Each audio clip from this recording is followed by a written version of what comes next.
What you're about to hear will make you think twice about every late-night road trip you've ever taken. Welcome back to Verified Fears, the only channel that brings you true horror stories that have been researched, verified, and documented. I'm your host, and tonight we're riding shotgun with America's truckers into their worst nightmares. Every single night, over 3.5 million truck drivers navigate America's most isolated highways. They see things the rest of us never will. They encounter people we pray we never meet. And some of them never make it home. What you're about to witness are 11 true accounts, verified through police reports, news articles, and first-hand testimonies, of the most disturbing encounters ever reported by long-haul truckers. These aren't creepypastas. These aren't urban legends shared around campfires. These are real events that happened to real people, and some of the perpetrators are still out there. The stories I'm about to share have been cross-referenced with official documentation, police records, and corroborated by multiple sources. This is what makes Verified Fears different. Every nightmare you hear on this channel actually happened. Before we begin our journey into the darkness, I need you to do something for me.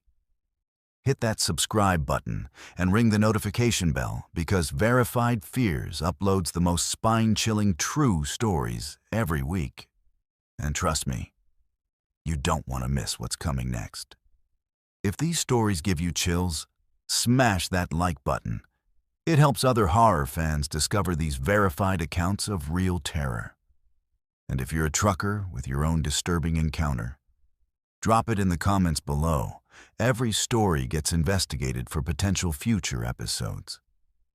Now prepare yourself, because once we start this journey down America's darkest highways, there's no turning back. These 11 accounts will take you inside the cab, with drivers who faced their worst fears on lonely stretches of asphalt where help was hundreds of miles away. This is Verified Fears, where every nightmare is real, and story number 1 begins now. Let's dive into our first story, and I have to warn you, this one will make you question everything you think you know about the highways you travel. This account comes from veteran trucker Danny Rodriguez, a man who had been driving cross-country for over 15 years without a single major incident. Danny was known among his fellow drivers as someone who didn't spook easily, someone who'd seen it all and handled whatever the road threw at him with calm professionalism. That reputation would be tested on a cold February night in 2019 on Interstate 80 through Wyoming. Danny was hauling electronics from California to Chicago, running about 2 hours behind schedule due to weather delays. It was just past midnight when he hit that particularly desolate stretch between Laramie and Cheyenne. You know the one if you've driven it, where the wind howls across empty plains and your headlights seem to get swallowed by the darkness. The temperature had dropped to -15 degrees, and a light snow was making the road treacherous enough that Danny had to keep his speed down to about 50 miles per hour. That's when he first noticed the convoy behind him. 3 trucks, all running in perfect formation about a quarter-mile back. At first, Danny didn't think much of it. Truckers often travel together for safety, especially in bad weather. But as the miles passed, something began to feel off. The trucks maintained that exact distance no matter how Danny adjusted his speed. When he slowed down for a steep grade, they slowed down. When he sped up on a straight stretch, they matched his pace perfectly. It was like they were tethered to him by an invisible rope. Danny tried reaching out on his CB radio, cycling through the standard channels. "Hey, convoy behind me, you guys copy?" Nothing but static. He tried again on Channel 19, the unofficial trucker frequency. "This is eastbound driver at mile marker 235. looking to chat with the 3 trucks running behind me. Still nothing. Not even the usual chatter you'd expect to hear from other drivers in the area. The radio was completely silent, except for the occasional burst of static that almost sounded like whispered voices if you listened too closely. As Danny crested a hill near the 240-mile marker, he got his first clear look at the trucks in his mirrors. All 3 were older models. He could tell by their headlight configuration and the shape of their cabs. They looked like trucks from the 80s or 90s, the kind you don't see much on the road anymore.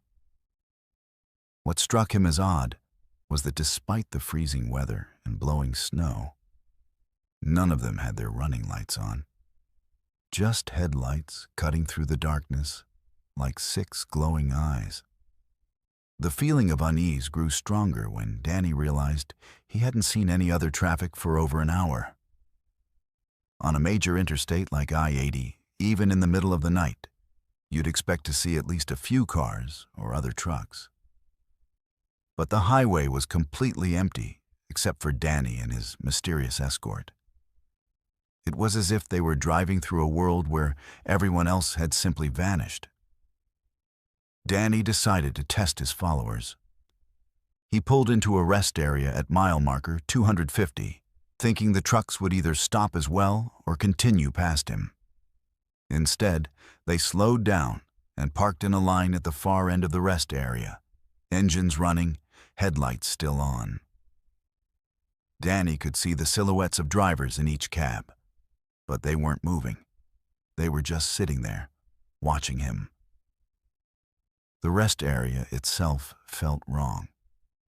Despite being a major stop on a heavily traveled interstate, it was completely deserted. The parking lot lights were working, but they cast strange shadows that seemed to move even when nothing was there to cause them. The building that housed the restrooms and vending machines was dark, and when Danny approached it, he found a handwritten sign taped to the door that simply read, "Closed until further notice," in shaky handwriting. Danny decided he didn't want to find out what his followers wanted. He climbed back into his cab and pulled out of the rest area, glancing in his mirrors as he merged back onto the highway. The 3 trucks followed immediately, falling back into their perfect formation exactly a quarter mile behind him.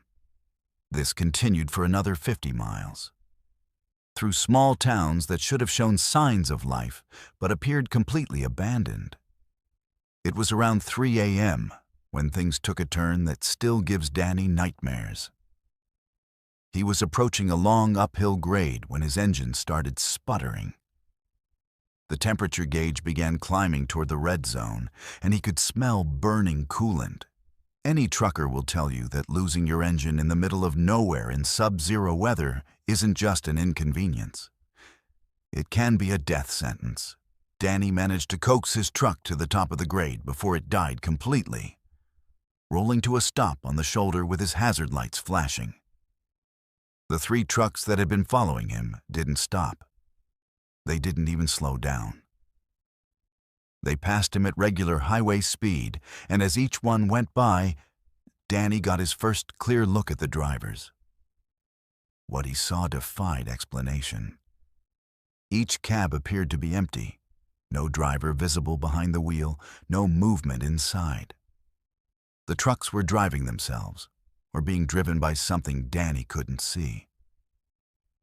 As the 3rd truck passed, Danny noticed something that made his blood run cold.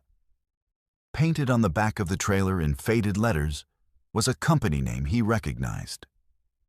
Westbound Freight Company. Danny knew that name because he'd read about it in trucking magazines. Westbound Freight had been a small trucking company that operated out of Wyoming in the 1980s. The company had shut down after 3 of their drivers disappeared during a blizzard in 1987, their trucks found abandoned on Interstate 80 with no trace of what had happened to the men. Danny sat in his dead truck, watching the taillights of the 3 westbound freight trucks disappear into the darkness ahead. The temperature inside his cab was already dropping, and he knew he had maybe an hour before hypothermia became a real concern. He tried his cell phone, but there was no signal. He tried his CB radio again, and this time he heard something that made his skin crawl. Faintly, through the static, he could hear voices having a conversation. 3 men discussing the weather, road conditions, and their delivery schedule. The conversation sounded normal, even mundane, except for one thing. The voices were talking about road conditions and truck stops that had changed decades ago. They mentioned a truck stop in Cheyenne that had been demolished in the early 2000s, as if it were still open. They discussed avoiding a construction zone that Danny knew had been completed 15 years earlier. Then one of the voices said something that made Danny's heart stop. "We've got a driver broken down at mile marker 285. Should we go back and help him?" Another voice responded, "Nah, let him freeze. We've got a schedule to keep." The third voice laughed, a sound like wind howling through a graveyard, and said, "He'll be joining us soon enough anyway." Danny realized with growing horror that they were talking about him. Somehow, these phantom drivers knew exactly where he was and what his situation was. As if responding to his thoughts, the radio crackled again, and one of the voices spoke directly to him. "Don't worry, Danny. The cold isn't so bad once you get used to it. We've been driving these roads for 37 years now, and the winter nights don't bother us anymore." At that moment, Danny saw headlights approaching from behind. Not the steady beams of normal headlights, but flickering, wavering lights that seemed to dance in the darkness. The 3 trucks were coming back for him, driving in reverse down the interstate at highway speed. As they got closer, Danny could see that the trucks themselves looked wrong. Their paint was faded and rusted, their chrome was tarnished, and ice crystals covered their windshields despite the fact that their engines were running. The lead truck stopped directly behind Danny's trailer, and he heard the sound of a door slamming. Footsteps crunched through the snow toward his cab. But when Danny looked in his mirrors, he couldn't see anyone walking. The footsteps stopped at his driver's side door, and someone knocked. 3 slow, deliberate knocks that echoed in the frigid air. A voice called out, muffled by the wind, but clearly audible. "Engine trouble, friend? We can give you a ride." The voice sounded friendly enough, but there was something wrong with it. Something that made Danny think of frozen vocal cords and lips blue with frostbite. We know these roads real well. Been driving them longer than most folks have been alive. Danny didn't answer. Every instinct he developed in 15 years of trucking was screaming at him not to open that door. He sat perfectly still, barely breathing, hoping that whoever or whatever was outside would give up and leave. The knocking came again, more insistent this time, and the voice called out again, "Come on, Danny. Don't be rude. We know you're in there, and we know you're getting mighty cold. Open up, and we'll get you warmed up real nice." The temperature in Danny's cab continued to drop, and his breath was coming out in visible puffs. He was starting to shiver uncontrollably, and he knew that his mysterious visitors were right. He wouldn't last much longer in the cold. But something told him that accepting their help would be far worse than freezing to death. That's when Danny heard the sound of another engine approaching from the east. Real headlights, steady, warm, and normal, cut through the darkness as a Wyoming state trooper pulled up behind the phantom convoy. Danny watched in his mirrors as the patrol car's emergency lights began flashing, illuminating the 3 trucks that had been following him. But in the red and blue strobing light, Danny could see that the trucks were different now. They were still the same older models, but now they looked like they actually belonged in a museum. Their paint was completely faded, their tires were flat and cracked, and frost covered every surface. Most disturbing of all, he could see through the windows of the cabs to the seats beyond. The trucks were definitely empty. The trooper's PA system crackled to life. "Driver of the disabled vehicle, this is Wyoming State Police. Are you all right in there?" Danny had never been so happy to hear another human voice in his life. He grabbed his CB radio and responded, "I'm okay, officer. Engine overheated, but there are 3 trucks here that—" Danny looked in his mirrors again, but the trucks were gone, vanished completely, as if they had never been there. The trooper spent the next 2 hours helping Danny get his truck running again. A simple fix involving a loose coolant hose that shouldn't have caused the complete engine failure Danny had experienced. As they worked, Danny told the officer about the 3 trucks that had been following him. The trooper listened without commenting until Danny finished his story. Then the officer said something that still haunts Danny to this day. "You're not the first driver to report seeing westbound freight trucks on this stretch of highway. We get maybe 3 or 4 reports a year, always during winter storms, always involving drivers who break down around mile marker 285. The strange thing is, we investigated the original disappearance of those westbound drivers back in '87. Found their trucks right here, in this exact spot, with the engines running and the heaters on full blast. But the cabs were frozen solid inside, like they'd been sitting empty in the cold for days." Danny got his truck running and completed his delivery to Chicago without further incident. But he's never driven that stretch of I-80 through Wyoming again, especially not in winter. He switched to a southern route that adds 2 days to his cross-country runs. But as Danny puts it, 2 extra days of driving is a small price to pay to avoid spending eternity in a convoy of dead truckers. The truly disturbing part of this story isn't just Danny's experience. It's that the Wyoming State Police confirmed they have files on 17 similar encounters over the past 32 years. 17 drivers who broke down at mile marker 285 and reported being approached by the phantom westbound freight convoy. Of those 17 drivers, 3 were never seen again. Their trucks were found in the same condition as the original westbound vehicles.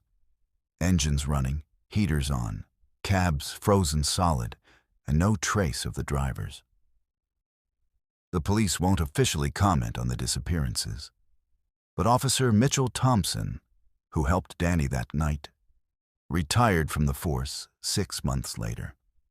In his retirement interview with the local newspaper, he said something that adds a final chill to this account. "Some roads hold onto their ghosts, and some ghosts aren't content to just haunt. They're still trying to complete their routes, and they're always looking for drivers to join their convoy."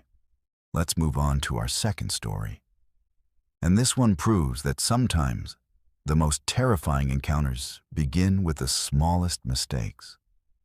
This account comes from Lisa Patterson, a long-haul trucker who had been driving for 8 years and prided herself on knowing every major road across the country like the back of her hand.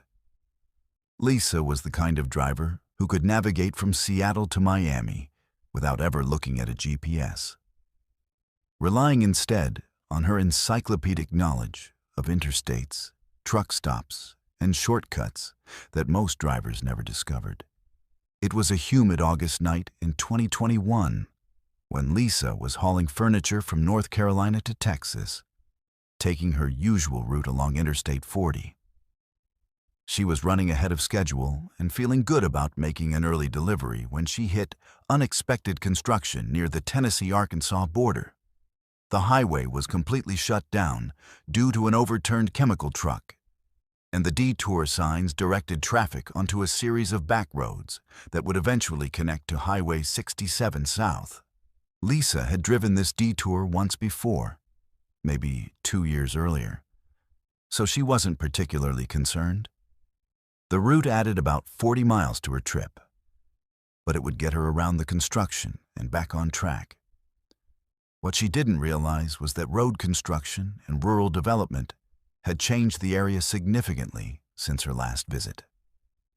New roads had been built, old ones had been abandoned, and the detour signs she was following were actually leftovers from a previous construction project that should have been removed months earlier.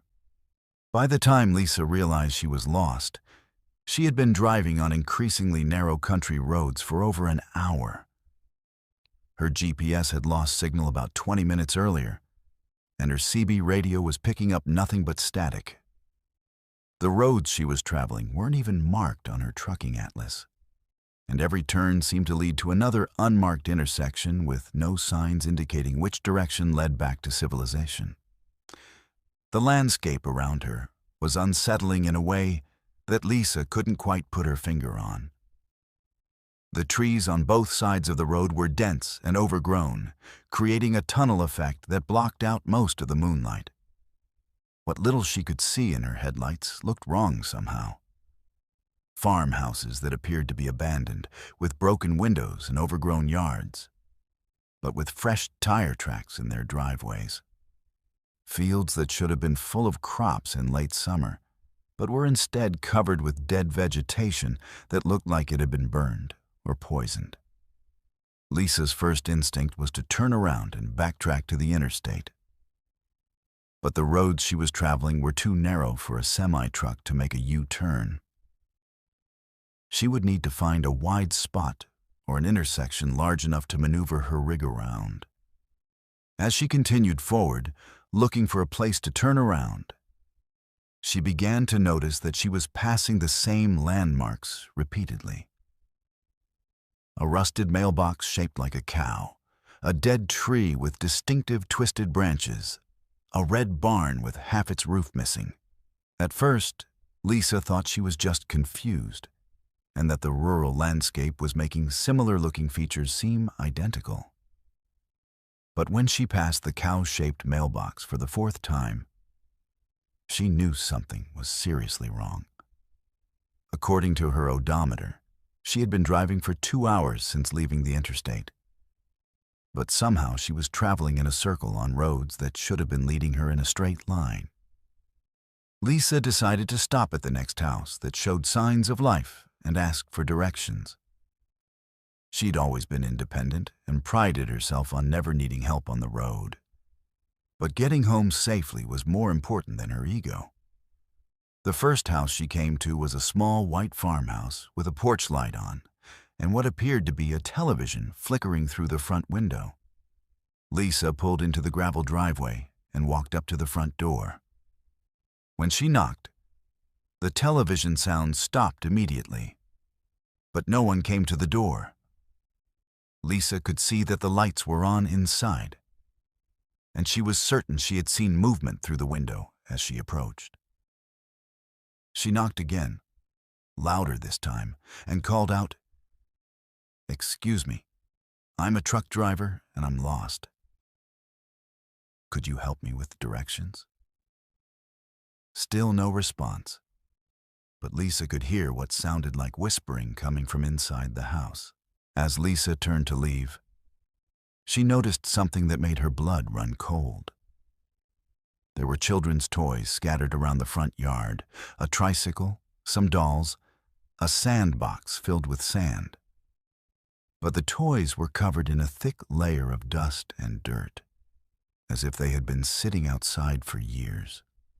The sandbox was filled not just with sand, but with dead insects and what looked like small animal bones. Lisa hurried back to her truck and continued down the road. But every house she passed showed the same pattern. Lights on, signs of recent activity. But no one would answer the door when she knocked. And all of them had children's toys in the yards. toys that looked like they had been abandoned for years, but were arranged as if children had just finished playing with them. The feeling of being watched was growing stronger with each mile. Lisa kept checking her mirrors, but there was never any traffic behind her. Yet she couldn't shake the sensation that she was being followed, that something was pacing her truck just outside the range of her headlights.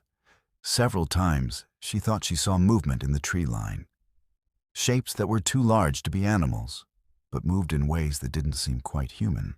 It was around 2 a.m. when Lisa encountered the first person she had seen since leaving the interstate. A woman was standing in the middle of the road, illuminated by Lisa's headlights. She appeared to be middle-aged, wearing a white nightgown that was stained with what looked like mud or dried blood. The woman wasn't moving, wasn't waving for help, wasn't trying to get out of the way. She was just standing there, staring directly at Lisa's truck. Lisa slowed down and came to a stop about 20 feet from the woman. She rolled down her window and called out, "Ma'am, are you all right? Do you need help?" The woman didn't respond, didn't even acknowledge that Lisa had spoken. She continued staring at the truck with an expression that Lisa later described as hungry, like she was looking at a meal instead of a person. After several minutes of trying to communicate with the woman, Lisa decided to carefully drive around her. But as she began to move, the woman moved as well, always positioning herself directly in front of the truck. It became clear that she had no intention of letting Lisa pass. The woman's movements were strange and unnatural. She would glide from one side of the road to the other without appearing to take steps, and her feet never seemed to quite touch the ground. Lisa decided to back up and find another route. But when she put the truck in reverse and checked her mirrors, she discovered that there were now more people standing behind her truck. At least 6 figures in similar stained nightgowns, all standing perfectly still, all staring at her truck with the same hungry expression. Lisa was surrounded. That's when Lisa noticed that her truck's engine was running rough. The RPMs were fluctuating wildly, and she could smell something burning. Her temperature gauge was climbing toward the red zone, and her oil pressure was dropping. It was as if the truck itself was being affected by whatever was happening on this road. Lisa had maintained this truck meticulously for 3 years, and it had never given her a moment's trouble. The mechanical failures were too sudden and too severe to be coincidental. The figures around her truck began to move closer, closing the circle. Lisa could see their faces more clearly now in her headlights, and what she saw defied explanation. Their skin was pale and waxy, like candle wax that had been melted and reformed. Their eyes were completely black, with no visible pupils or irises. And when they opened their mouths, Lisa could see that their teeth were sharp and pointed, like a shark's teeth but arranged in human jaws. Lisa made a desperate decision. She gunned the engine and drove straight toward the woman in front of her truck, hoping to either scare her into moving or, if necessary, push through. But as the truck approached, the woman simply vanished, not moved aside, not jumped away, but literally disappeared like smoke. The other figures did the same, melting away into the darkness as if they had never been there. Lisa's truck suddenly roared back to life, all the mechanical problems disappearing as quickly as they had appeared. She floored the accelerator and raced down the road, not caring about the narrow turns or steep hills, focused only on getting as far away from those figures as possible. Behind her, she could hear what sounded like screaming, but it was coming from the trees on both sides of the road, following her as she drove. After 20 minutes of driving at dangerous speeds through the winding roads, Lisa saw something that almost made her cry with relief. A sign indicating that she was approaching Highway 67. She followed the signs and found herself back on a major road with normal traffic and functioning street lights. Her GPS immediately picked up a signal again, and her CB radio crackled back to life with the familiar chatter of other truckers in the area. Lisa stopped at the first truck stop she found and called the Arkansas State Police to report what she had experienced. The dispatcher was polite but seemed unsurprised by her story. He took down her information and the approximate location where she had gotten lost, then told her something that still gives her nightmares. "Ma'am, you're the 7th driver this year to report getting lost on those roads and encountering people in nightgowns. We've sent patrol cars to investigate, but we can never find the roads that drivers describe. According to our maps and GPS systems, there's nothing in that area but dense forest." The dispatcher went on to explain that the area Lisa had driven through was the former location of a small rural community called Millfield, which had been abandoned in the 1970s after a chemical plant explosion contaminated the groundwater. The entire town had been evacuated, and the government had eventually razed all the buildings and let the forest reclaim the land. But truckers, hikers, and other travelers continued to report encounters with the former residents of Millfield, people who seemed to be unaware that their town no longer existed. Lisa researched the history of Millfield when she got home and discovered that the chemical plant explosion had happened at night, while most of the town's residents were sleeping. Over 200 people had died from chemical exposure, most of them found in their beds wearing nightgowns and pajamas. The contamination had been so severe that the bodies couldn't be moved for weeks, and by the time cleanup crews arrived, many of the victims had been altered by the chemicals in ways that the official reports describe only as significant physical changes to deceased individuals.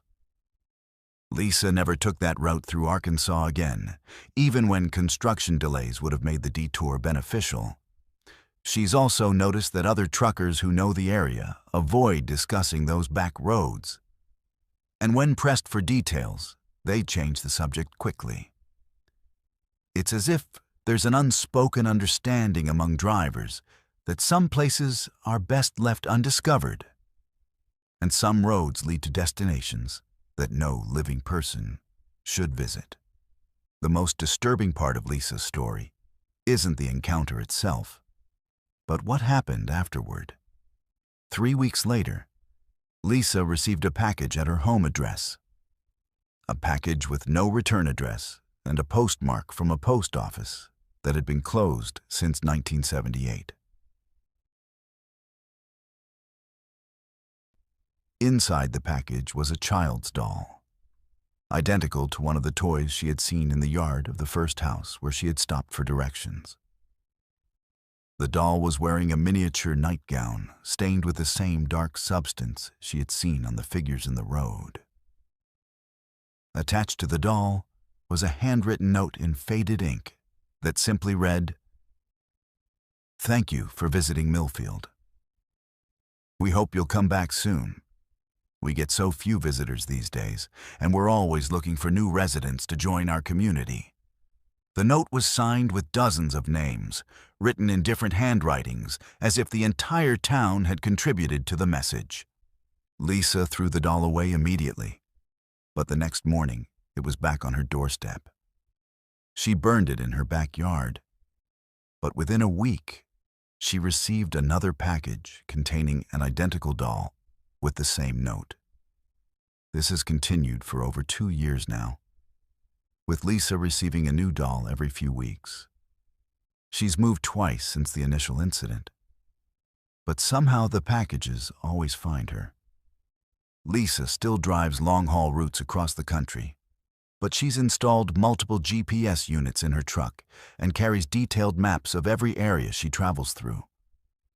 She's also joined online trucker forums where drivers share information about roads to avoid. and she's discovered that her experience in Millfield isn't unique. There are dozens of similar communities across rural America. Towns that were abandoned or destroyed, but continue to exist in some form, populated by residents who refuse to accept that their time has passed. The final detail that makes Lisa's story particularly chilling is what she discovered when she researched the postal records for the post office that had supposedly mailed her the dolls. According to official records, the Millfield Post Office had processed its last mail delivery on the day before the chemical plant explosion in 1973. But postal workers in the regional facility report that they still occasionally receive outgoing mail with Millfield postmarks, always addressed to truck drivers who have reported getting lost in the area. The Postal Service has no explanation for how these letters are being generated or who is creating them. But they continue to be delivered because, technically, the addresses are legitimate and the postage is correct, even though the stamps being used were discontinued decades ago. Let's move on to our third story. And this one involves something that every trucker relies on, but rarely questions. Their CB radio. This account comes from veteran driver Marcus Thompson, who was hauling auto parts from Detroit to Phoenix in March of 2020. Marcus had been using the same CB radio for over 12 years, a reliable Cobra 29 that had never given him any trouble, and had been his constant companion through countless lonely nights on the road. Marcus was traveling through a particularly desolate stretch of Interstate 40 in New Mexico around 11 p.m. when his CB crackled to life with a transmission that immediately caught his attention. A voice, clear as day, came through on Channel 19. "Eastbound driver in the white Peterbilt, this is your shadow. You've got a problem with your left rear trailer tire. Better pull over and check it before you have a blowout." Marcus looked in his mirrors, but couldn't see any trucks behind him. The highway was completely empty in both directions, which wasn't unusual for that area at that time of night. He was driving a white Peterbilt, so the description was accurate. But Marcus couldn't figure out how someone could see his truck when there was no other traffic visible. Still, tire safety isn't something any trucker takes lightly. So Marcus decided to pull over at the next wide spot and do a quick inspection. When Marcus walked around his trailer with a flashlight, he discovered that his left rear tire was indeed developing a dangerous bulge on the sidewall, the kind of defect that could cause a catastrophic blowout at highway speeds. The tire needed to be changed immediately. Marcus was grateful for the warning, but he was also puzzled about who had given it to him and how they had been able to see his truck so clearly when he couldn't see them. Marcus keyed his CB radio and transmitted, "Hey, Shadow, this is the white Pete you warned about the tire. You were absolutely right. I've got a bad sidewall bulge. I want to thank you for the heads up. Where are you running? I don't see any trucks in either direction." The response came immediately. "Don't worry about where I am, driver. Just focus on getting that tire changed safely. You've got about 40 minutes before that sidewall gives out completely." The precision of the warning was unsettling. Marcus had seen plenty of tire failures in his career, and predicting exactly when a sidewall would fail was nearly impossible, even for experienced mechanics. Yet something about the voice on the radio conveyed absolute certainty, as if the speaker had somehow already witnessed the tire failure and was working backward from that knowledge. As Marcus worked to change the tire, the voice continued to provide commentary and guidance. "You'll want to double-check those lug nuts. The third one from the top is still loose." Marcus checked, and sure enough, he had missed tightening one of the nuts properly. There's a state trooper about 15 miles ahead running radar, so keep it under 70 when you get back on the road. Every piece of information the voice provided turned out to be completely accurate. But the most disturbing part was what the voice knew about Marcus personally. During the hour it took to change the tire, the mysterious CB operator began sharing details about Marcus's life that no stranger should have known. "How's your daughter Sarah doing with her nursing program? Must be tough having her so far away at school." Marcus had never mentioned his daughter on the CB radio, and Sarah was indeed studying nursing at a university 800 miles from home. The voice continued, "That chest pain you've been having, you really should see a doctor about that when you get home. It's not just heartburn like you keep telling yourself." Marcus had been experiencing occasional chest discomfort for several weeks, but hadn't mentioned it to anyone, not even his wife. He had been attributing it to stress and poor truck stop food, but the concern in the voice on the radio suggested something more serious. As Marcus finished changing the tire and prepared to get back on the road, he tried once more to identify his helpful but mysterious companion. "Shadow, I really appreciate all your help tonight. What's your handle? Maybe we can stay in touch." The response came after a long pause. "My handle used to be Knight Rider, but I don't use that anymore. Haven't used it since the accident." Marcus asked what accident, but the voice seemed reluctant to elaborate. Finally, after several minutes of silence, the response came.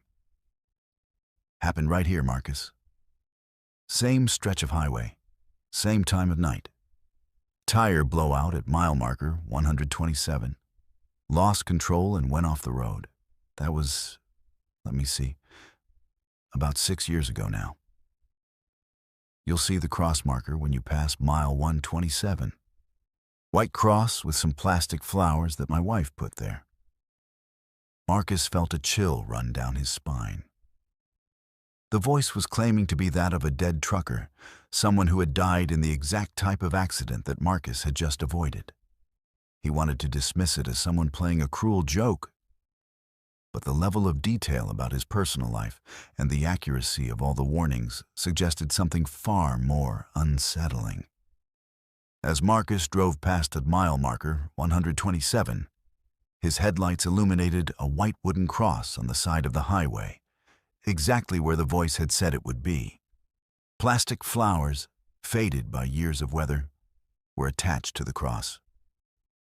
Marcus pulled over and walked to the marker, where he found a small metal plate with an inscription, "Thomas Knight Rider Williams, 1962 to 2014. Beloved husband and father. Keep the shiny side up." Marcus's hands were shaking as he keyed his CB radio one final time. "Knight Rider, are you still out there?" The response came through clearly, but with a sadness that seemed to echo across the desert. "I'm always out here, Marcus. This highway, it holds on to some of us. I couldn't help myself that night, but maybe I can help other drivers avoid the same fate. Take care of yourself and get that chest looked at. Your daughter needs her dad around for a long time." The radio went silent after that, and Marcus never heard from Knight Rider again. But when Marcus got home to Michigan 3 days later, he made an appointment with his doctor. The tests revealed a serious heart condition that required immediate surgery. According to his cardiologist, if Marcus had continued to ignore the symptoms for even a few more weeks, he likely would have suffered a massive heart attack while driving. Marcus researched Thomas Williams and discovered that he had indeed been a trucker who died in a single vehicle accident at mile marker 127 in 2014. Williams had been driving for over 20 years and was known among other truckers for his willingness to help fellow drivers with mechanical problems and road advice. His wife confirmed that his CB handle had been Knight Rider and that he had been driving a route from Detroit to Phoenix when the accident occurred. The most chilling detail Marcus discovered was that Thomas Williams had died exactly 6 years to the day before Marcus's encounter with the voice on July 1st, Channel 19. Every year, on the anniversary of his death, the New Mexico State Police receive reports from truckers claiming to have received warnings about road hazards from someone calling himself Night Rider on mile marker 127. The warnings are always accurate, and they've prevented dozens of accidents over the years. Marcus still drives that route regularly, and he always listens carefully to his CB radio when passing mile marker 127. He's never heard from Night Rider again, but other truckers have told him about receiving similar warnings in the same area. The trucking community has begun to refer to that stretch of highway as Night Rider's Beat. And many drivers make a point of thanking the guardian spirit who continues to watch over his fellow truckers long after his own journey ended. Our fourth story takes us to a situation that every trucker has faced at some point, the decision of whether or not to pick up a hitchhiker.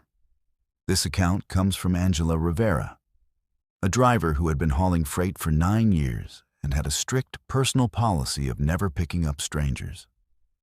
That policy saved her life on countless occasions, but it was almost broken by what seemed like an innocent encounter on Highway 2 in North Dakota during a brutal winter storm in January 2022. Angela was driving eastbound toward Fargo with a load of farming equipment when the storm hit with a vengeance. Visibility dropped to almost zero, and the wind was howling across the plains with such force that it was pushing her 60,000-pound truck sideways on the highway.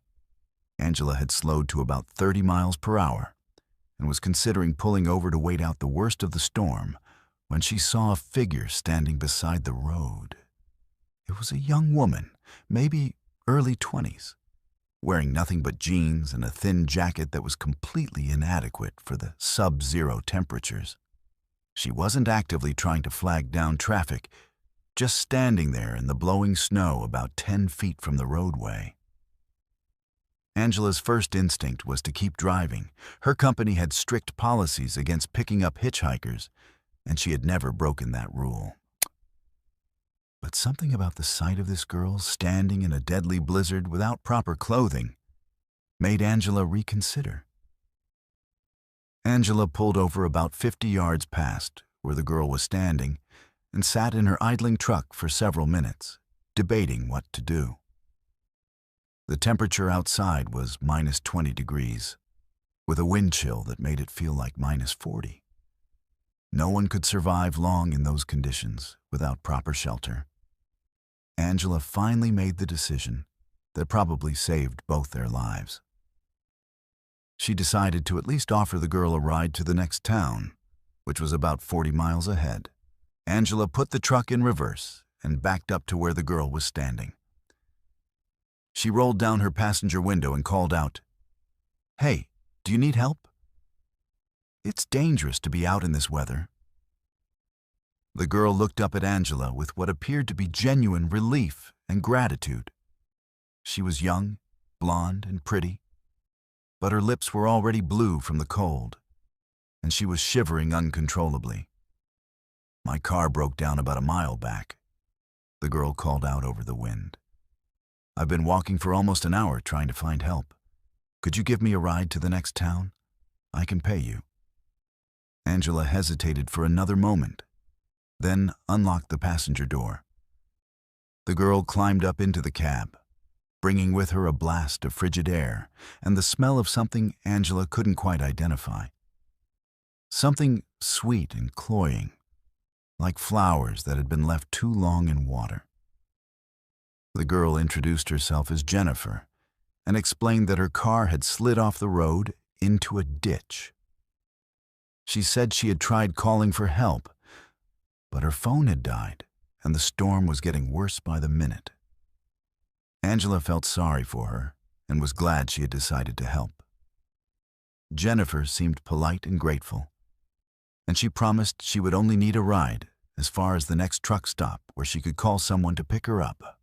As they drove through the storm, Angela tried to make conversation to help pass the time, but Jennifer's responses were strange and disjointed. When Angela asked where she was from, Jennifer said around here. But when pressed for specifics, she couldn't name any local towns or landmarks. When Angela asked about her family, Jennifer said she had been visiting relatives, but she couldn't remember their names or exactly where they lived. What really began to concern Angela was Jennifer's behavior. Despite having been standing in sub-zero weather for over an hour, Jennifer wasn't warming up. Even with the truck's heater running at full blast, Jennifer continued to shiver, and her lips remained blue. When Angela offered her a blanket from her sleeper berth, Jennifer's skin felt ice cold to the touch, as if the cold had penetrated so deeply that even artificial heat couldn't warm her. About 20 miles down the road, Angela noticed something that made her stomach drop. In her side mirror, she could see another set of headlights following behind them, staying at a consistent distance despite the poor visibility and dangerous road conditions. When Angela slowed down, the trailing vehicle slowed down. When she sped up slightly, it matched her pace. Angela had learned to trust her instincts during her years on the road, and something about this situation felt like a setup. Angela decided to test her suspicions. She told Jennifer that she needed to stop at a way station that was coming up in a few miles to check her load securement. Jennifer's reaction was immediate and alarming. She became agitated and insisted that they needed to keep driving, that stopping would be dangerous in the storm. When Angela explained that it would only take a few minutes, Jennifer grabbed Angela's arm with surprising strength and said, "No, we can't stop. They're waiting for us to stop." Angela asked who they were, but Jennifer just stared out the passenger window and muttered something about needing to keep moving. That's when Angela noticed that Jennifer wasn't breathing normally. Her chest wasn't rising and falling the way it should, and when Angela looked closely, she realized that Jennifer wasn't breathing at all. No visible breath in the frigid air, no fogging of the windows, nothing. The realization hit Angela like a physical blow. Jennifer wasn't alive. Whatever was sitting in her passenger seat was something else entirely. Something that was using Jennifer's appearance to gain Angela's trust and cooperation. Angela fought to keep her expression neutral, while her mind raced through her options. She was alone on a deserted highway, in a blizzard with something inhuman sitting 3 feet away from her. Angela decided to play along while she figured out an escape plan. She continued driving toward the truck stop she had mentioned. But as they got closer, Jennifer became increasingly agitated. She kept looking in the mirrors and muttering about them catching up. Finally, Jennifer turned to Angela with an expression that was no longer human. Her eyes had gone completely black, and when she smiled, Angela could see that her teeth were sharp and pointed. "You know what I am, don't you?" Jennifer said in a voice that was no longer quite human. "I can smell your fear. It's delicious." Angela's blood turned to ice, but she forced herself to keep driving steadily toward the truck stop. Jennifer continued talking, and what she said next explained everything. "We've been hunting this highway for 3 winters now. I stand in the cold to attract the sympathetic ones, the drivers who can't resist helping someone in distress. Then my friends follow us until we reach an isolated spot where they can take the truck and the cargo. Usually we let the drivers go afterward. But lately we've been getting hungrier." Angela realized that the headlights following them belonged to Jennifer's accomplices, and that she was being led into a trap. But she also realized that Jennifer had made a crucial mistake. She had revealed that there was an afterward for some drivers, which meant that not all of their victims were killed immediately. Angela decided to make her move at the truck stop, where there might be other people and security cameras. As they approached the truck stop, Angela could see that it was well lit and appeared to be open, with several other trucks parked in the lot. Jennifer became increasingly frantic, insisting that they needed to drive past it and continue to a more private location. Angela ignored her protests and pulled into the truck stop parking lot, driving directly toward the main building where the lights were brightest. Jennifer made her final threat. "If you don't drive away from here right now, I'll kill you where you sit." But Angela had noticed something important. Jennifer hadn't touched the door handle since getting into the truck, and she seemed unable to operate any of the truck's controls. Whatever Jennifer was, she appeared to be bound by some kind of rules that prevented her from harming Angela while they were inside the truck or on public property. Angela pulled up directly in front of the truck stop's main entrance and immediately began honking her horn repeatedly. Within seconds, other truckers and truck stop employees were coming outside to see what the emergency was.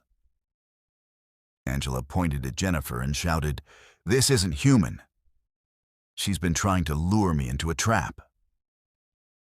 Jennifer let out a shriek that shattered both side windows of the truck, then simply vanished, not opened the door and ran, but literally disappeared like smoke. The temperature in the cab immediately returned to normal, and the sweet, cloying smell that had been bothering Angela dissipated instantly. The other truckers helped Angela contact the police, and when the officers arrived, they found something disturbing in the truck stop's security camera footage. The cameras clearly showed Angela's truck pulling up and Angela getting out, but they showed no passenger in the truck at any point. According to the video evidence, Angela had been alone in her truck the entire time. Even more disturbing was what the police discovered when they investigated Angela's route. There was indeed a car in a ditch about a mile from where Angela had picked up Jennifer, but it had been there for over 6 months. The car was registered to a Jennifer Walsh, a 22-year-old college student who had disappeared during a blizzard the previous winter. Her body was found in the car, frozen solid, still wearing the same jeans and thin jacket that the hitchhiker had been wearing. The police confirmed that Angela was the 4th trucker in 2 years to report picking up a hitchhiker matching Jennifer's description on that same stretch of highway during winter storms. In each case, the drivers reported being followed by mysterious vehicles and feeling like they were being led into a trap. The 3 previous drivers had all managed to escape by stopping at public locations. But 2 other truckers had disappeared completely on that highway during the same time period, their trucks found abandoned with no trace of the drivers. Angela learned that Highway 2 through North Dakota has one of the highest rates of missing trucker cases in the country, with over a dozen drivers vanishing without explanation in the past 5 years. Local law enforcement believes that there's an organized group using supernatural bait to lure truckers into isolated areas, but they've never been able to catch the perpetrators or determine exactly how they're operating. Angela still drives that route occasionally, but never during winter storms, and she's installed additional security cameras in her truck that record both the interior and exterior. She's also joined a network of truckers who share real-time information about suspicious activity on dangerous routes. Most importantly, she's never again considered breaking her rule about picking up hitchhikers, no matter how desperate their situation appears to be. The final chilling detail of Angela's story is what she discovered when she researched Jennifer Walsh's disappearance. According to police reports, Jennifer had been driving to visit relatives when her car went off the road during the blizzard. But here's the thing that keeps Angela awake at night. Jennifer Walsh had been driving westbound when she crashed. But the hitchhiker claiming to be Jennifer had been standing on the eastbound side of the highway, as if she was trying to retrace her route in the opposite direction, luring drivers back toward the location where she had died. Our 5th story deals with something that keeps many truckers awake at night: the fear of not really knowing what you're hauling. This account comes from veteran driver Carl Matthews, who had been driving cross-country for 15 years and prided himself on being professional and reliable. Carl was the kind of driver that companies trusted with their most valuable and sensitive shipments, which is why he was chosen for what seemed like a routine but high-paying job in September 2021. Carl received a call from his dispatcher about a special delivery that needed to be handled with absolute discretion.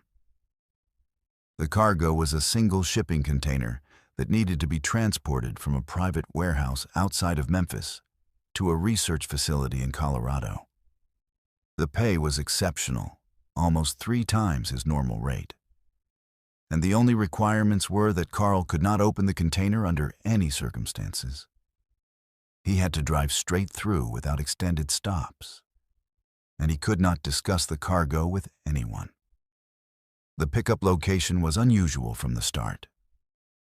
Instead of a normal loading dock, Carl was directed to an isolated warehouse complex about 30 miles outside of Memphis, surrounded by high fences and security cameras. The facility looked more like a government installation than a commercial shipping operation. Carl was met by men in dark suits who checked his identification multiple times and had him sign several confidentiality agreements before allowing him onto the property. The container itself was unlike anything Carl had ever hauled. It was a standard 20-foot shipping container on the outside, but it had been heavily modified with additional locks, reinforcement plates, and what appeared to be some kind of ventilation system. Most unsettling of all, the container was equipped with temperature monitoring equipment and what looked like motion sensors attached to the exterior walls.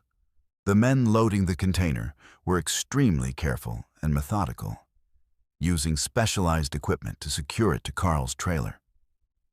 They insisted on testing the restraint systems multiple times and gave Carl a sealed envelope containing his delivery instructions, which he was told not to open until he was 50 miles from the pickup location.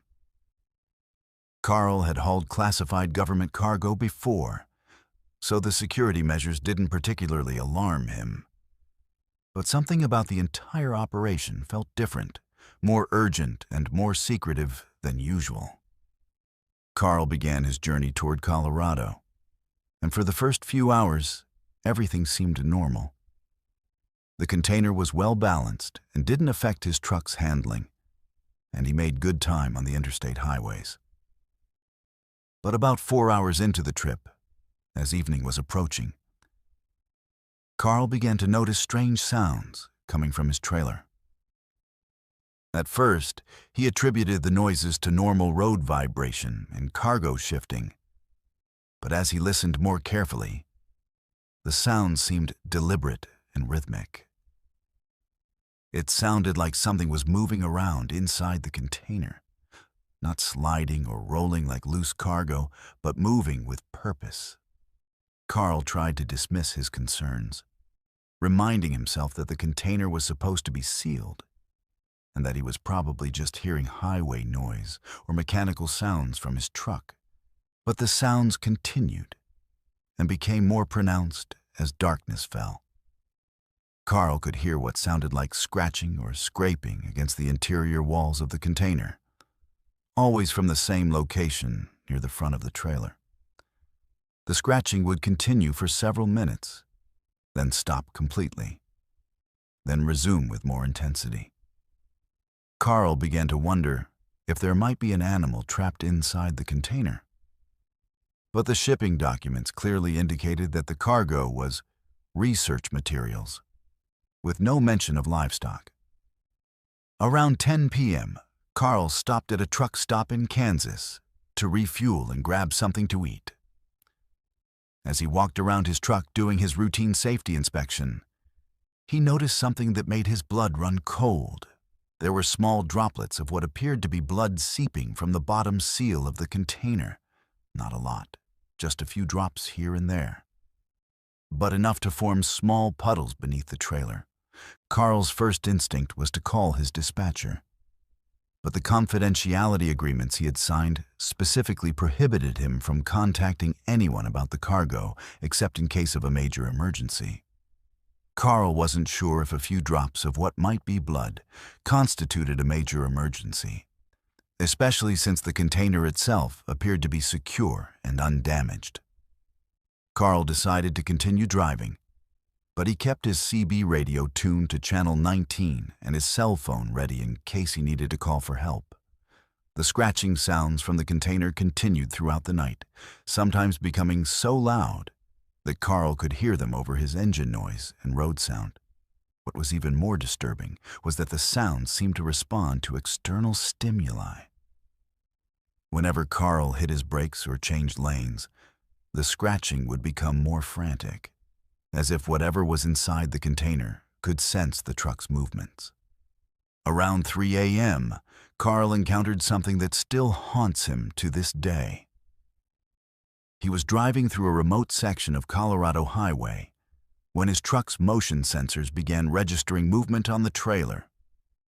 Not the normal vibration of road travel, but distinct motion, as if something heavy was moving around inside the container. Carl's truck was equipped with a sophisticated load monitoring system that could detect cargo shifts, and according to the sensors, something weighing approximately 200 pounds was moving freely inside the supposedly sealed container. Carl pulled over at a rest area to investigate, but as soon as the truck came to a complete stop, all movement inside the container ceased. The scratching sound stopped, the motion sensors returned to normal, and everything became eerily quiet. Carl walked around the trailer with a flashlight, and that's when he discovered something that made him question everything he thought he knew about his cargo. There were handprints on the outside of the container, human handprints pressed against the metal from the inside with such force that they had created visible impressions on the exterior walls. The prints were concentrated around what would have been eye level for an adult, as if someone inside the container had been trying to push their way out. Most disturbing of all, the handprints appeared to be fresh, with traces of moisture that looked like perspiration or condensation from human skin. Carl immediately called the emergency number he had been given for the shipping company, but the phone rang endlessly with no answer. He tried calling his dispatcher, but got only a message saying that the number was no longer in service. Carl was beginning to realize that he might have been deceived about the nature of his cargo, and that he might be involved in something illegal or dangerous. That's when Carl heard the voice. It was muffled and distorted by the container walls, but it was definitely human. A man's voice calling out, "Help me, please help me. I don't know where I am. Please don't leave me in here." The voice was weak and desperate, like someone who had been trapped for days without food or water. Carl tried to respond, calling out, "I'm going to get you out of there. Can you tell me how many people are in the container with you?" The response chilled him to the bone. "There are 3 of us left. There were more, but they didn't make it. Please hurry. We don't have much time left." Carl realized that he was transporting kidnapped people, and that some of them had already died during the journey. He immediately called 911 and reported his location and situation to Colorado State Police. Within 20 minutes, police and emergency vehicles had surrounded the rest area, and a specialized hazmat team began working to open the container safely. What they found inside defied explanation and contradicted everything Carl thought he knew about his cargo. The container was completely empty, except for a sophisticated climate control system and what appeared to be medical monitoring equipment. There were no people, living or dead, inside the container. But there was evidence that people had been inside recently. Personal belongings, food wrappers, and what appeared to be makeshift bedding in one corner. Most disturbing of all, the monitoring equipment inside the container was still recording vital signs: heart rates, breathing patterns, and brain activity for 3 distinct individuals. According to the medical readouts, 3 people were alive and conscious inside the container, but there was no one there. The equipment was detecting the presence of people who couldn't be seen or found. The police investigation revealed that Carl had been hired by a shell company with connections to illegal human trafficking operations. But the organization disappeared completely after Carl's arrest. The warehouse where he had picked up the container was found abandoned, with no trace of the men who had loaded his truck. Most mysteriously, there was no record of the container ever existing. The serial numbers were fake, and the shipping documents Carl had been given were sophisticated forgeries. Carl was eventually cleared of any wrongdoing when investigators confirmed that he had been deceived and manipulated by the trafficking organization. But the case was never solved, and the fate of the people whose voices Carl heard and whose vital signs were detected by the monitoring equipment remains unknown. The FBI believes that Carl may have inadvertently disrupted a supernatural human trafficking operation that uses technology beyond current scientific understanding. Carl retired from long-haul trucking immediately after the incident and now works for a local delivery company that only handles verified cargo with full transparency about contents and destinations. He's also become an advocate for truckers' rights and safety, speaking at industry conferences about the importance of knowing what you're hauling and trusting your instincts when something doesn't feel right. The most chilling aspect of Carl's story is what happened 6 months after the incident. He received a package at his home with no return address, containing a USB drive with video footage from inside the container during his journey. The footage shows 3 people, 2 men and a woman, trapped inside the container. But the timestamps on the video correspond exactly to the period when police found the container empty. The people in the video are calling out for help and mentioning Carl by name, asking him to stop and let them out. Carl turned the USB drive over to federal investigators, but they've been unable to explain how the video was created or where the people shown in the footage are now. The investigation remains open, and the FBI continues to receive reports of truckers being hired for similar mysterious deliveries involving sealed containers and unusually high pay rates. They believe that Carl's experience represents just one instance of a much larger operation that continues to exploit the trucking industry for purposes that may extend far beyond conventional human trafficking. Our 6th story takes us to one of the most familiar sights for any long-haul trucker, the 24-hour truck stop. These places are supposed to be havens of safety and normalcy, which makes this account from driver Rebecca Santos all the more disturbing.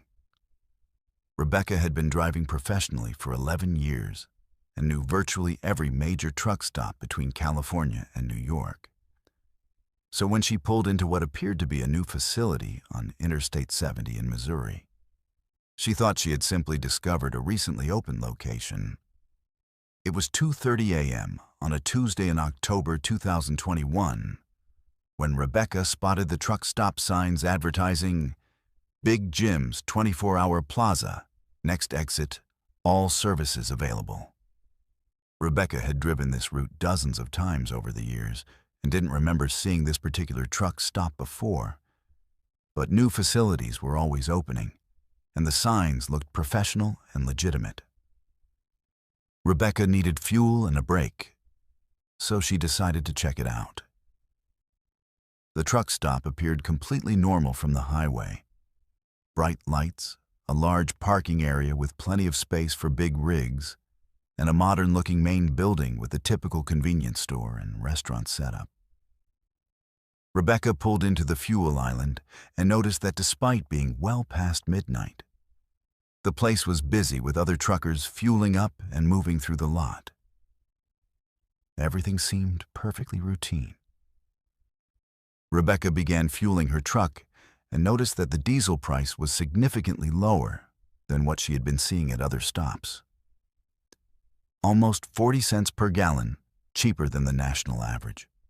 When she mentioned this to the attendant who came out to clean her windshield, he smiled and said, "We keep our prices low to build customer loyalty.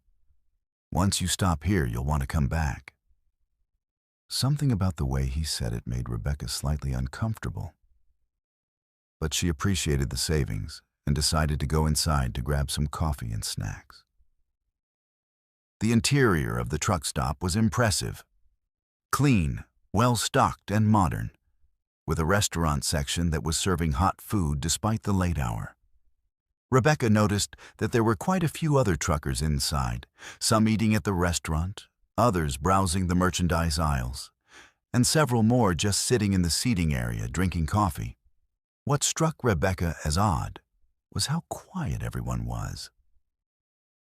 There was none of the usual trucker conversation and camaraderie that you'd expect to find at a busy truck stop. Rebecca grabbed her items and approached the checkout counter, where a friendly middle-aged woman rang up her purchases. As the clerk was processing her payment, she asked Rebecca, "Will you be staying with us tonight? We have excellent sleeping facilities, and many of our customers find that once they rest here, they don't want to leave."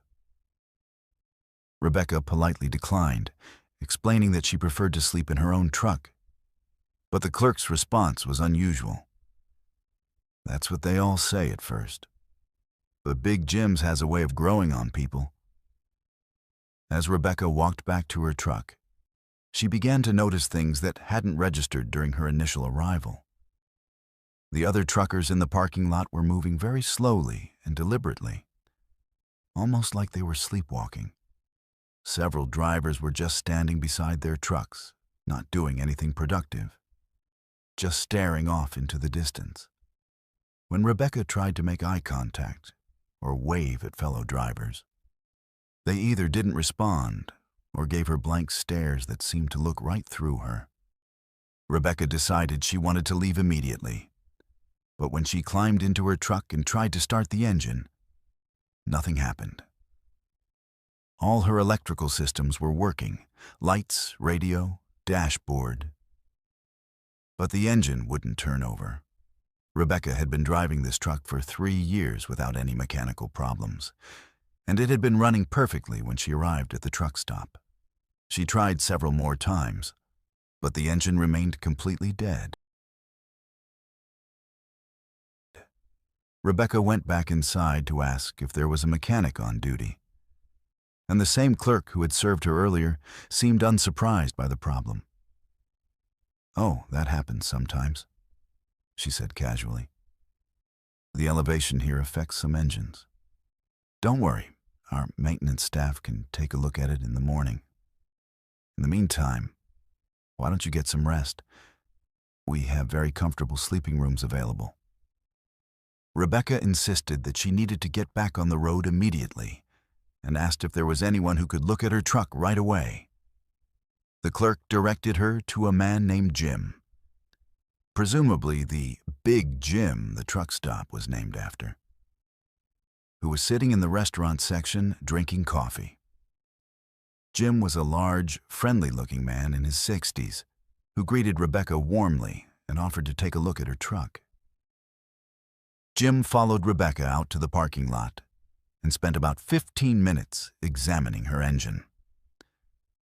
He claimed to have found the problem, a loose electrical connection, and after some tinkering under the hood, Rebecca's engine started immediately. She was grateful for the help and offered to pay Jim for his time, but he refused any payment. "Just remember us when you're driving through again," he said with a smile that didn't quite reach his eyes. Rebecca thanked Jim and prepared to leave. But as she was conducting her pre-trip inspection, she noticed something that made her extremely uncomfortable. Every single truck in the parking lot had the same modification, a small electronic device attached to the engine compartment that she didn't recognize. When she looked closer at her own truck, she found that an identical device had been installed while Jim was fixing her electrical problem. Rebecca didn't know what the device was, but every instinct told her to get away from this truck stop immediately. She carefully removed the device and threw it in a trash can, then quickly left the parking lot without looking back. As she drove away, she checked her rearview mirrors and saw something that confirmed her suspicions. Several trucks were pulling out of the parking lot behind her, forming a convoy that began following her down the highway. Rebecca drove as fast as she safely could, but the convoy of trucks stayed behind her for over 50 miles, always maintaining the same distance. She tried contacting other drivers on her CB radio to report the situation, but all she received in response were cryptic messages like, "You can't leave Big Jim's, and come back to the plaza where you belong." The voices on the radio all sounded flat and emotionless, like people speaking against their will. Rebecca finally lost her followers by taking an unexpected exit and driving through a series of back roads until she reached another truck stop that she knew was legitimate. She immediately called the police to report her experience. But when she tried to provide the location of Big Jim's 24-hour plaza, she encountered a problem. According to her GPS and trucking atlas, there was no truck stop at that exit on Interstate 70. The police were polite but skeptical until Rebecca showed them the electronic device she had removed from her truck. The officers had never seen anything like it and called in specialists from the Missouri State Police to examine it. The device turned out to be a sophisticated tracking and control system that could remotely monitor and disable vehicle engines. The technology was far more advanced than anything commercially available, and investigators were unable to determine who had manufactured it. Rebecca provided detailed directions to the truck stop's location, and police conducted an investigation the following day. What they found was an empty lot with the concrete foundations of a truck stop that had been demolished over 20 years earlier.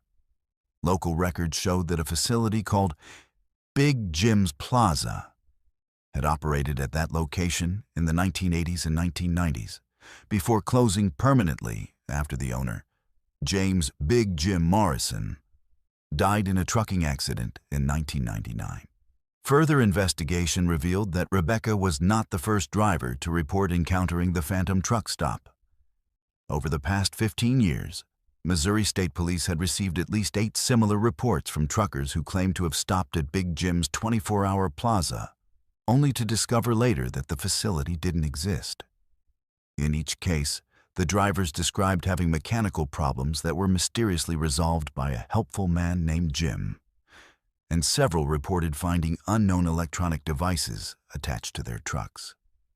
Most disturbing of all, police discovered that 3 truckers who had reported stopping at the Phantom truck stop had subsequently disappeared while driving through Missouri.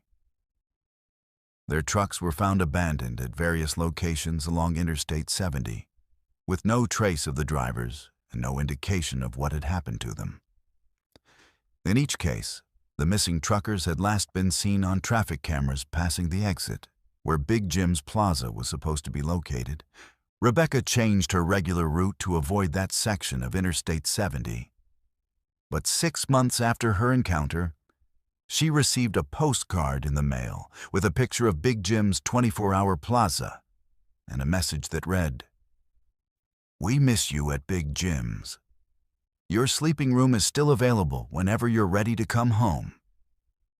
The postcard was postmarked from a Missouri post office. But when Rebecca contacted postal authorities, they had no record of the postcard being processed through their system.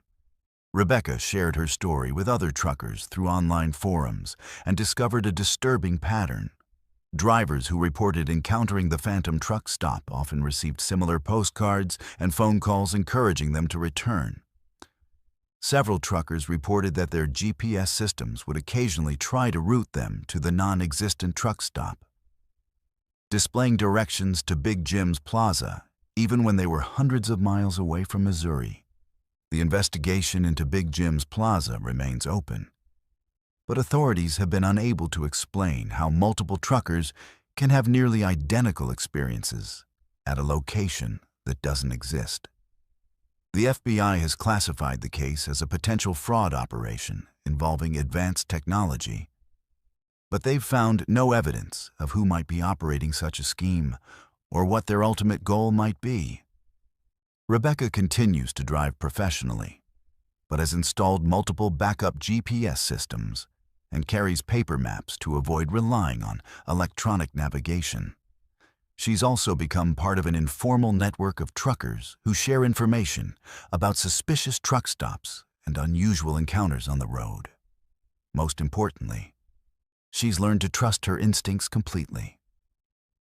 When something feels wrong, no matter how normal it appears on the surface, she doesn't ignore that feeling. The final unsettling detail of Rebecca's story is what happened when she researched James Big Jim Morrison, the original owner of the truck stop.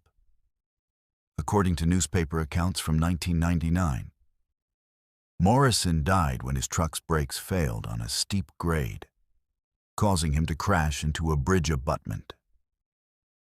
The accident report noted that Morrison's truck had been equipped with an experimental electronic braking system that malfunctioned, leading to the fatal crash. The technology was similar in design to the device that Rebecca found attached to her own truck, a device that could remotely control vehicle functions and potentially cause accidents that would appear to be mechanical failures. Our seventh story demonstrates why some truckers develop superstitions about certain types of cargo, and this account from driver James Mitchell will make you understand why. James had been driving for 13 years and specialized in hauling high-value items that required extra security and careful handling, artwork, antiques, and collectibles for auction houses and private collectors. It was lucrative work that paid well above standard freight rates. But James discovered that some cargo comes with a price that can't be measured in dollars.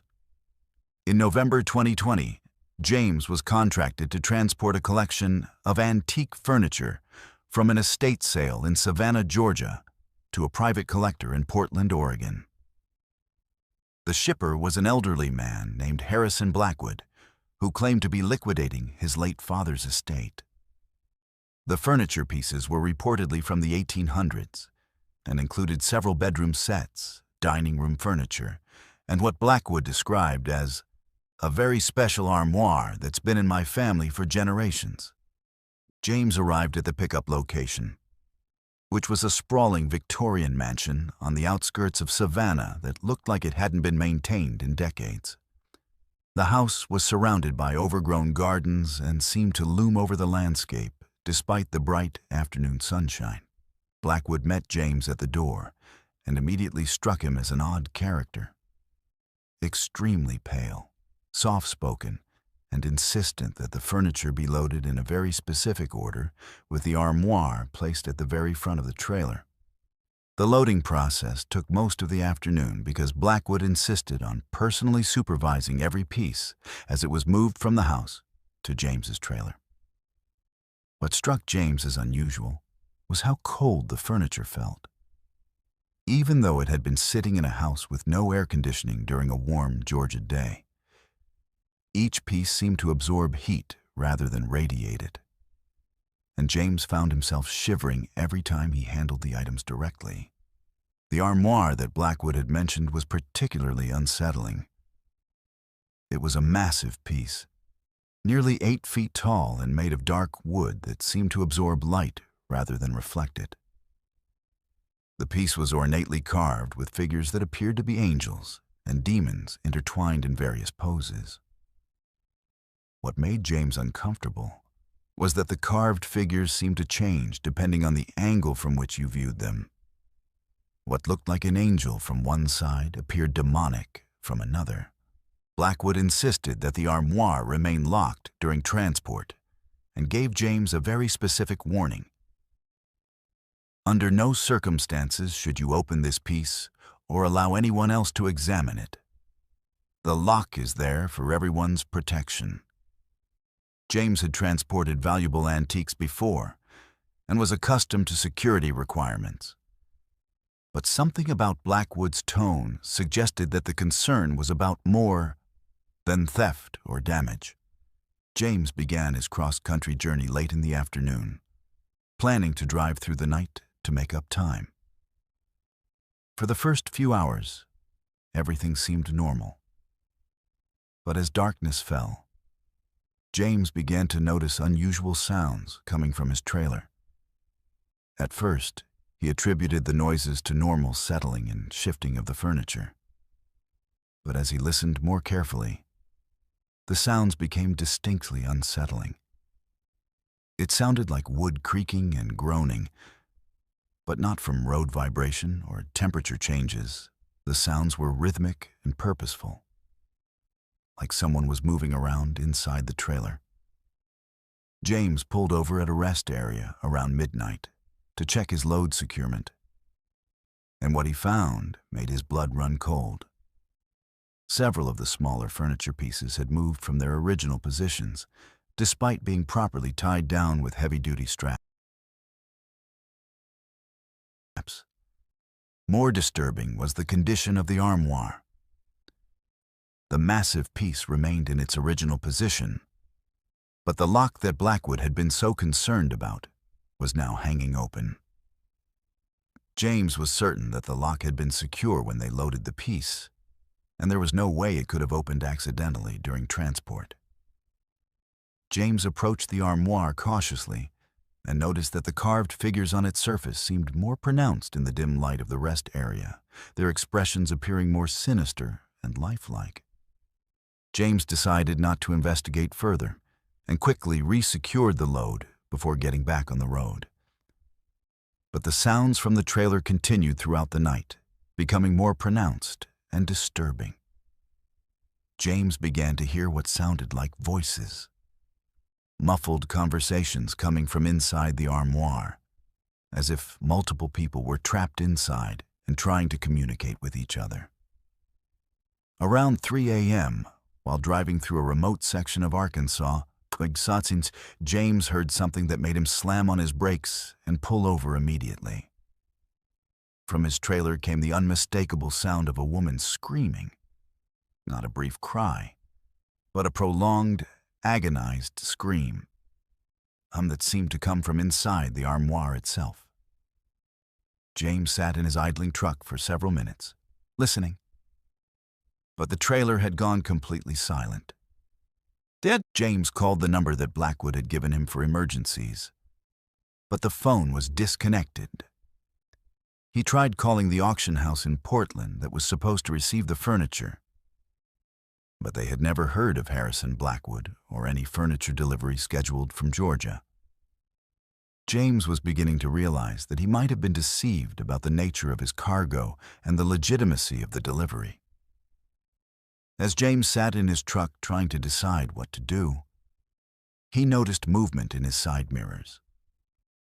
The armoire, which was positioned near the front of his trailer where he could see it through his rear window, appeared to be rocking back and forth slightly. The movement was subtle but consistent, as if something inside the massive piece was trying to get out. James also noticed that the temperature around his truck was dropping rapidly, despite the mild Arkansas weather. James decided to continue driving and contact police at the next major town. But as he prepared to pull back onto the highway, he heard a voice calling his name. The voice was coming from his trailer, clear and distinct. "James, please help us. We've been trapped in here for so long. Please open the door and let us out." The voice was that of a young woman, and it sounded desperate and pleading. James ignored the voice and continued driving, but the pleas continued throughout the night. He heard multiple voices, men, women, and children, all begging to be released from the armoire. They claimed to have been trapped for decades, some for over a century, and they described the interior of the armoire as a place of endless darkness and cold. What made the voices particularly disturbing was their knowledge of details about James's life. They mentioned his wife by name, described his house, and knew about his trucking route preferences. By dawn, James was exhausted and terrified, but he was determined to reach a major city where he could get help from law enforcement. As he drove through Oklahoma, the voices from the armoire became more insistent and threatening. They began to describe what would happen to James if he didn't release them, detailing how they would follow him home and torment his family. The voices also began to affect his truck's electronics. His radio would tune itself to static-filled stations, his GPS would display impossible locations, and his engine would randomly lose power for several seconds at a time. James pulled into a truck stop in Oklahoma City and immediately called the police. While waiting for officers to arrive, James noticed that other truckers in the parking lot were giving his truck a wide berth.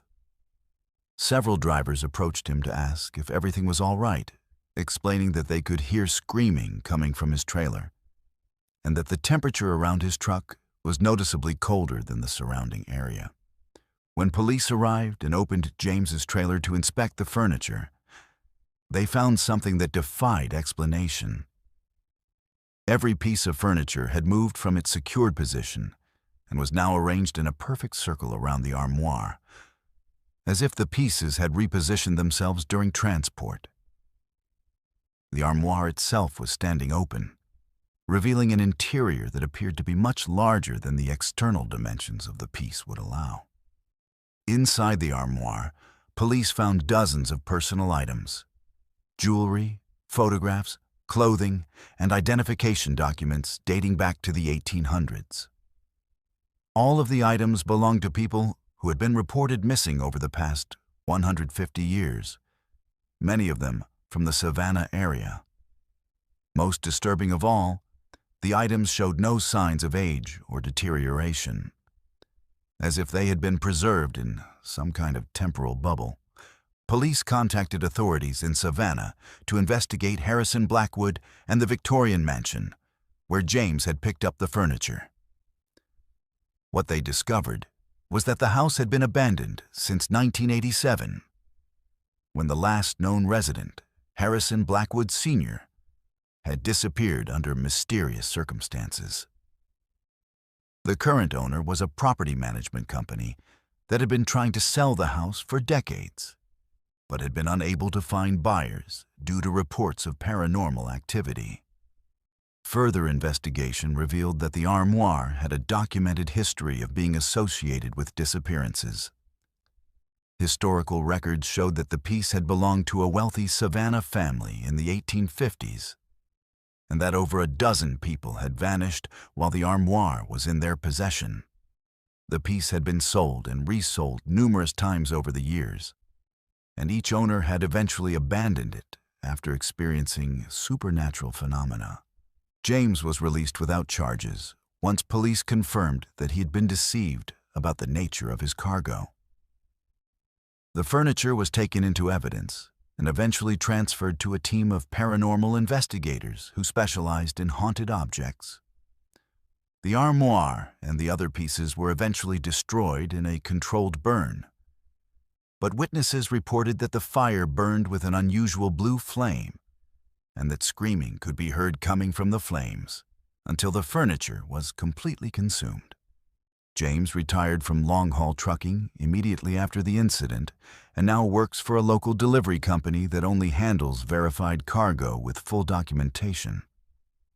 He's also become an advocate for truckers' safety and frequently speaks about the importance of verifying the legitimacy of shippers and cargo before accepting unusual or high-paying loads. The most unsettling aspect of James's story is what happened to the man who claimed to be Harrison Blackwood. Police were never able to locate him or determine his real identity. Security cameras at the Savannah mansion showed James arriving for the pickup, but they showed no other person on the property at any time. According to the video evidence, James appeared to be loading furniture by himself, talking to someone who wasn't there. 6 months after the incident, James received a package in the mail containing a small wooden figurine carved in the same style as the decorations on the armoire. The figurine bore an uncanny resemblance to James himself, and attached to it was a note that read, "Thank you for your service. The collection continues to grow, and we always need reliable transportation." The package had no return address and a postmark from Savannah, but postal authorities had no record of it being processed through their system. James keeps the figurine locked in a safe deposit box at his bank, but he reports that he occasionally receives phone calls late at night from people claiming to be trapped and needing transportation to join the collection.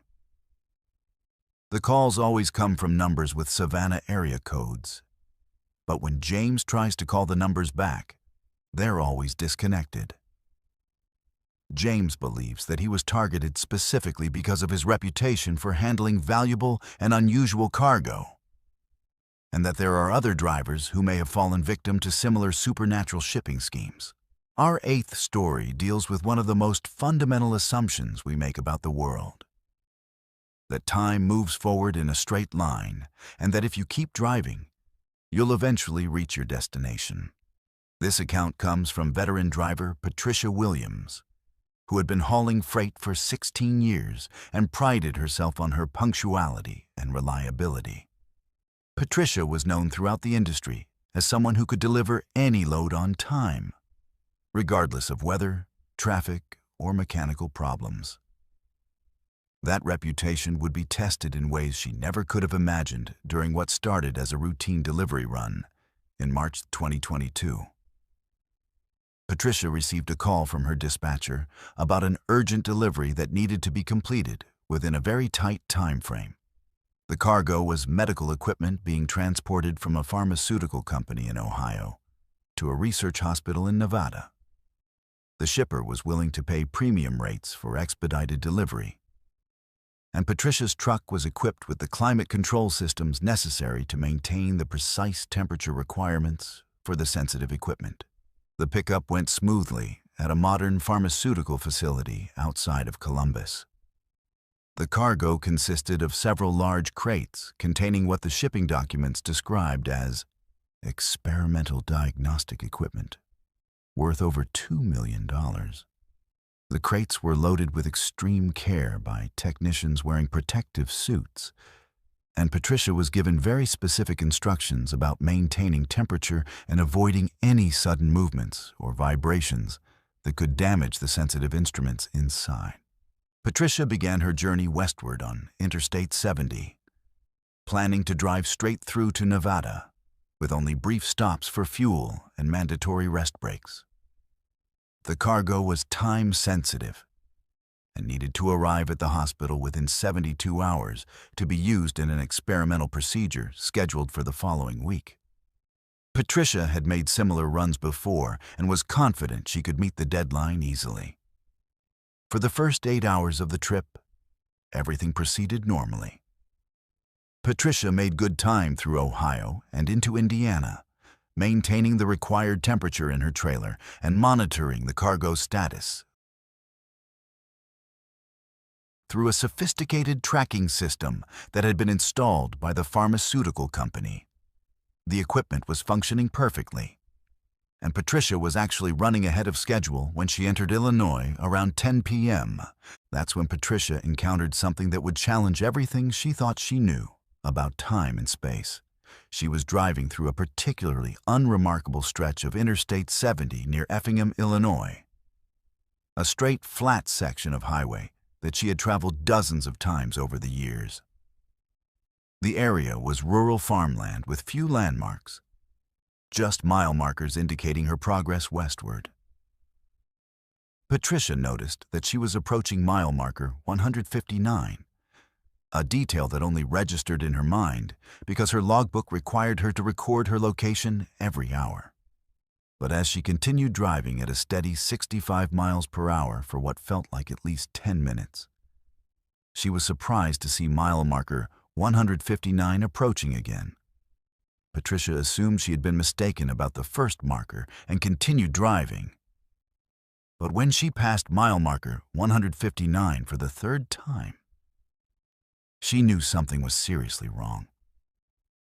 Patricia pulled over and consulted her GPS systems. She had 3 different units installed in her truck for redundancy. All 3 devices showed her location as mile marker 159 on Interstate 70 in Illinois. According to the GPS, she was traveling westbound at highway speed, but her position wasn't changing. The devices showed her truck moving along the highway, but somehow she remained at the exact same location no matter how far she drove. Patricia tried calling her dispatcher to report the navigation equipment malfunction. But her cell phone showed no signal, despite being in an area where she had always had good coverage before. Her CB radio was receiving only static, and even her satellite communication system couldn't establish a connection. Patricia was completely cut off from the outside world, trapped in a single mile of highway that seemed to repeat endlessly. At first, Patricia thought she might be experiencing some kind of medical emergency, a stroke or seizure that was affecting her perception of time and space. She pulled over and conducted a thorough self-assessment, checking her vision, coordination, and mental clarity. Everything seemed normal, and she felt completely alert and oriented. Her truck's systems were all functioning normally as well, with no indication of mechanical problems or electrical malfunctions. Patricia decided to continue driving and see if the problem would resolve itself. But after an hour of steady travel, she was still passing the same mile marker 159 every few minutes. The landscape around her never changed. The same farmhouses, the same grove of trees, the same advertising billboard for a local restaurant. It was as if she was driving through a loop of highway that connected to itself, creating an endless circle with no exit. The psychological effect of the repetition was more disturbing than Patricia had anticipated. She began to recognize every detail of the landscape. A red barn with a missing board, a dead tree with distinctive twisted branches, a rusted farm implement abandoned in a field.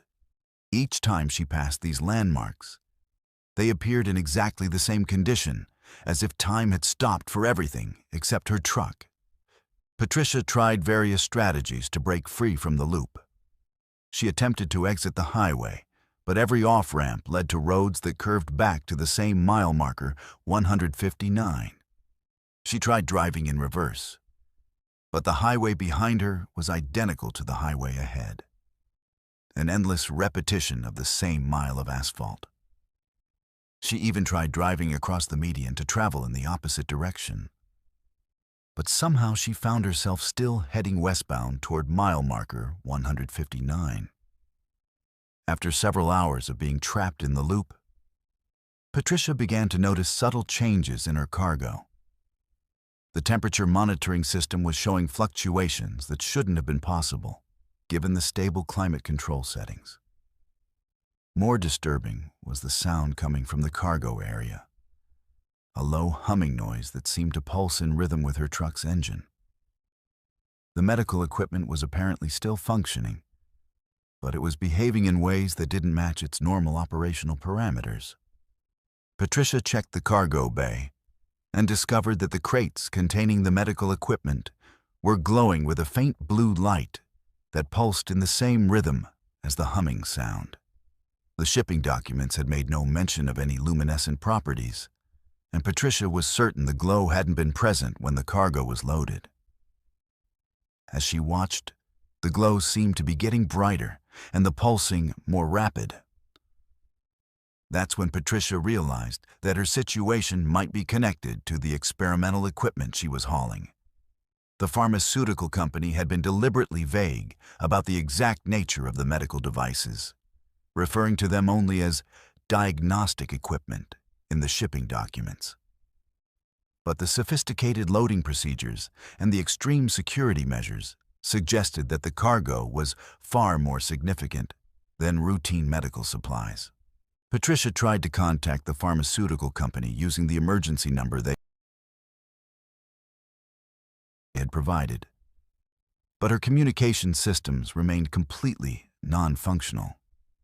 She was trapped in the temporal loop with cargo that was apparently malfunctioning in ways that defied conventional understanding of medical equipment. The pulsing glow from the crates was now bright enough to illuminate the entire interior of her trailer, and the humming sound had become a steady vibration that she could feel through the truck's frame. As the hours passed, though Patricia was beginning to question whether time had any meaning in her current situation, the psychological strain of the endless repetition began to take its toll. She found herself developing an obsessive attention to detail, memorizing every aspect of the repeating landscape and timing the exact intervals between landmarks. She discovered that it took precisely 4 minutes and 37 seconds to travel from mile marker 159 back to mile marker 159, regardless of her speed. Patricia also began to notice that she wasn't aging or getting tired in the normal way. Despite having been driving for what felt like 12 hours, she felt as alert and energetic as when she had started the loop.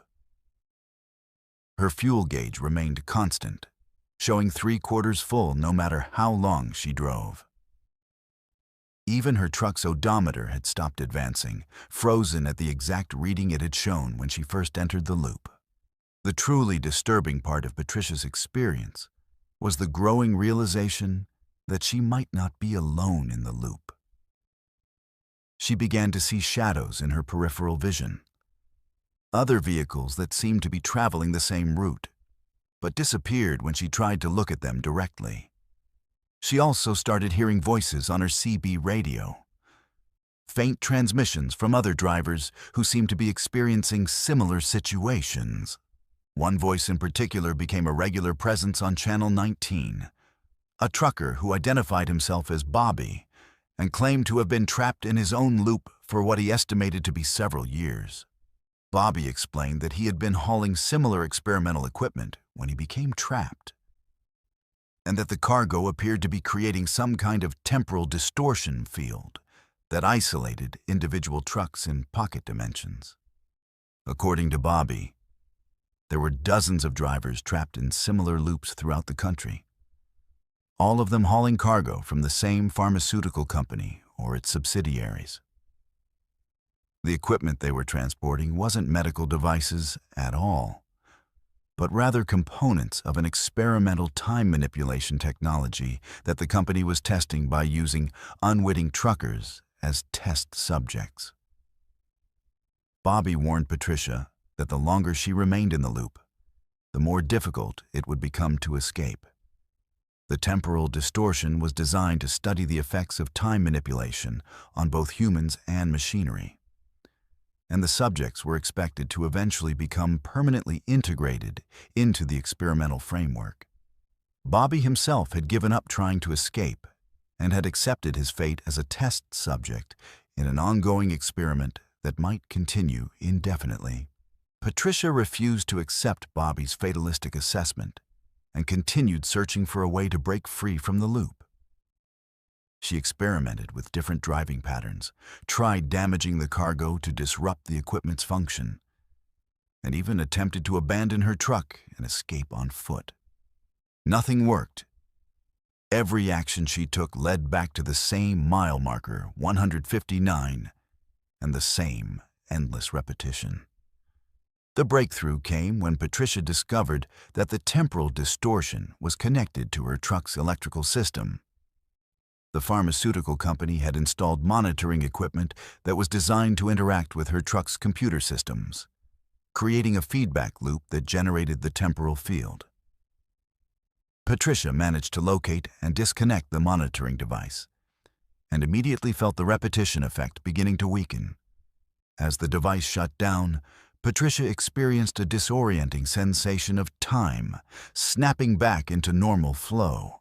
The landscape around her suddenly looked different.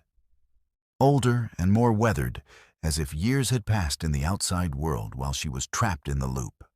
Her GPS systems came back online and showed that she was indeed at mile marker 159, but the date display indicated that 3 weeks had passed since she had first entered the temporal distortion. Patricia immediately contacted authorities and reported her experience. But when investigators arrived at the pharmaceutical company facility in Ohio, they found it abandoned with no trace of the organization that had hired her. The company's registration documents were all fraudulent, and the medical equipment Patricia had been hauling had vanished from her trailer during the escape from the temporal loop. The most unsettling discovery was that Patricia wasn't the only driver to report this type of experience. The FBI had received 17 similar reports over the past 5 years from truckers who claimed to have been trapped in temporal loops while hauling cargo for various pharmaceutical and research companies. In each case, the truckers had lost several days or weeks of time, and the companies that had hired them had disappeared without a trace. Patricia underwent extensive medical and psychological evaluation to determine the effects of her experience, but doctors found no evidence of physical or mental damage. However, Patricia reported that her perception of time had been permanently altered. She could now sense temporal distortions and anomalies that were invisible to other people. She also discovered that she could remember details about the loop with perfect clarity, as if the experience had been burned into her memory with supernatural precision. Patricia returned to trucking, but now specializes in identifying and avoiding potentially dangerous cargo. She's become part of an informal network of drivers who share information about suspicious shipping companies and unusual delivery requirements. Most importantly, she's learned to recognize the warning signs of experimental cargo that might pose risks beyond normal transportation hazards. The investigation into the pharmaceutical company and the temporal distortion technology remains active, but authorities have found no evidence of who was conducting the experiments or what their ultimate purpose might have been. The FBI believes that Patricia and the other affected drivers were test subjects in a large-scale experiment involving time manipulation.